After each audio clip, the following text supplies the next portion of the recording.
بسم اللہ الرحمن الرحیم۔ ایک صحابی کا حضور صلی اللہ علیہ وسلم سے بدلہ لینا۔ نبی کریم صلی اللہ علیہ وسلم کی وفات کا وقت جب آیا، اس وقت آپ صلی اللہ علیہ وسلم کو شدید بخار تھا۔ آپ نے حضرت بلال رضی اللہ تعالیٰ عنہ کو حکم دیا کہ مدینہ میں اعلان کر دو کہ جس کسی کا حق مجھ پر ہو وہ مسجد نبوی میں آ کر اپنا حق لے لے۔ مدینہ کے لوگوں نے یہ اعلان سنا تو آنکھوں میں آنسو آ گئے اور مدینہ میں کوہرام مچ گیا۔ سارے لوگ مسجد نبوی میں جمع ہو گئے۔ صحابہ کرام رضوان اللہ اجمعین کی آنکھوں میں آنسو تھے، دل بے چین و بے قرار تھا۔ پھر نبی کریم صلی اللہ علیہ وسلم تشریف لائے۔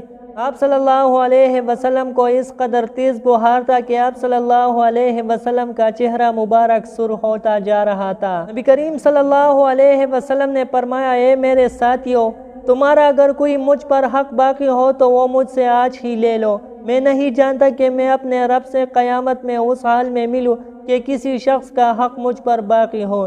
یہ سن کر صحابہ کرام رضی اللہ تعالیٰ عنہ کا دل تڑپ اٹھا۔ مسجد نبوی میں آنسو کا ایک سیلاب بہہ پڑا۔ صحابہ رو رہے تھے لیکن زبان خاموش تھی کہ اب ہمارے آقا آپ صلی اللہ علیہ وسلم ہمارا ساتھ چھوڑ کر جا رہے ہیں۔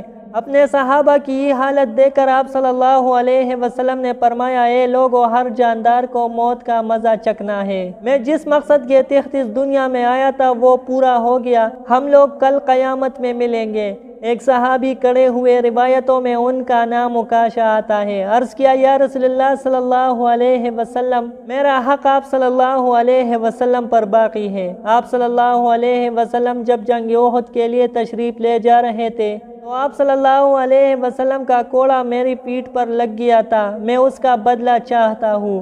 یہ سن کر حضرت عمر رضی اللہ تعالیٰ عنہ کھڑے ہو گئے اور کہا، کیا تم نبی کریم صلی اللہ علیہ وسلم سے بدلہ لوگے؟ کیا تم نہیں دیکھتے کہ آپ صلی اللہ علیہ وسلم بیمار ہیں؟ اگر بدلہ لینا ہی چاہتے ہو تو مجھے کوڑا مار لو، لیکن نبی کریم صلی اللہ علیہ وسلم سے بدلہ نہ لو۔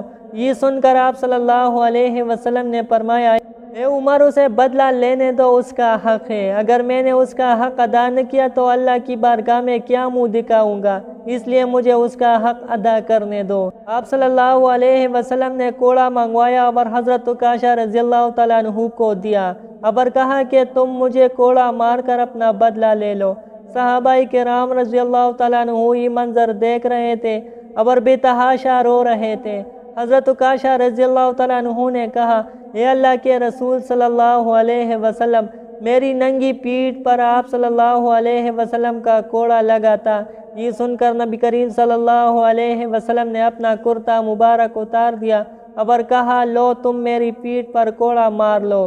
حضرت عکاشہ رضی اللہ تعالیٰ عنہ نے جب رسول اللہ صلی اللہ علیہ وسلم کی پیٹھ مبارک کو دیکھا تو کوڑا چھوڑ کر جلدی سے آپ صلی اللہ علیہ وسلم کی پیٹھ مبارک کو چوم لیا اور کہا، یا رسول اللہ صلی اللہ علیہ وسلم، میری کیا مجال کہ میں آپ صلی اللہ علیہ وسلم کو کوڑا ماروں۔ میں تو یہ چاہتا تھا کہ آپ صلی اللہ علیہ وسلم کی مبارک پیٹھ پر لگی مہر نبوت کو چوم کر جنت کا حقدار بن جاؤں۔ یہ سن کر آپ صلی اللہ علیہ وسلم مسکرائے اور فرمایا، تم نے جنت واجب کر لی۔